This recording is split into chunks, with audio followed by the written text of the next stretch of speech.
हरे कृष्णा। श्री प्रभुपाद की जय। श्रीमद् भगवद गीता अध्याय 2 श्लोक संख्या 52। यदा ते मोहकलिलं बुद्धिर्व्यतितरिष्यति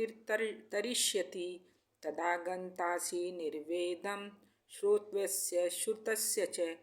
जब तुम्हारी बुद्धि मोहरूपी सघन वन को पार कर जाएगी और तुम सुने हुए तथा सुनने योग्य सबके प्रति अन्यमस्यक हो जाओगे।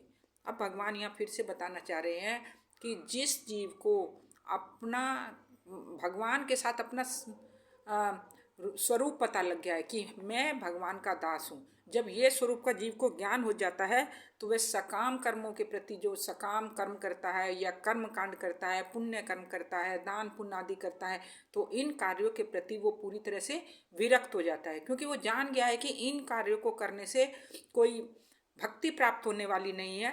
तो इसीलिए वो इन कार्यों के प्रति एकदम रुचि नहीं लेता है। और यदि कोई परमेश्वर और यदि जिसको भगवान की सेवा का ज्ञान प्राप्त हो गया है, क्योंकि भगवान की सेवा का ज्ञान प्राप्त कब होगा?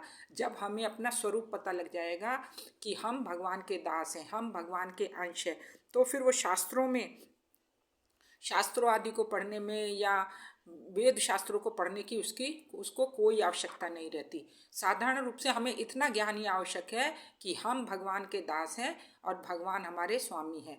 तो हमें फिर ज़्यादा ज्ञानी बनने की आवश्यकता नहीं है। हमें केवल अपना स्वरूप स्थिति जब मालूम हो जाएगी, हम भगवान की भक्ति करने लग जाएंगे, तो हम जो सकाम कर्म है या कर्म कांड है उसमें अपना समय नष्ट नहीं करेंगे, क्योंकि उन कर्मों को करने का मतलब है कि अपना समय व्यर्थ करना। इस तरह से हमें क्या करना है?